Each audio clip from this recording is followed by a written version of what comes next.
Okay, these are the final three conjectures in chapter 3. The first one, conjecture number 14, the median concurrency conjecture, simply states that if you construct the three medians of a triangle, so vertex to midpoint, and then again vertex to midpoint, that those three segments or those three lines all meet at a singular point. That point of concurrency is called a median.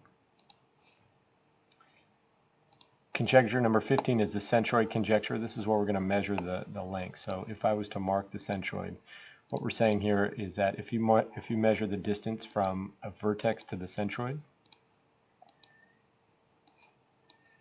and you measure the distance from the centroid to the midpoint,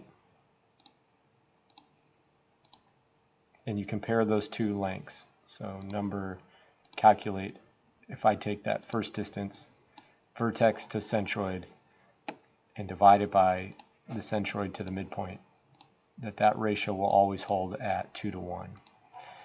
If I want to put that into a table, tabulate, let me go back here.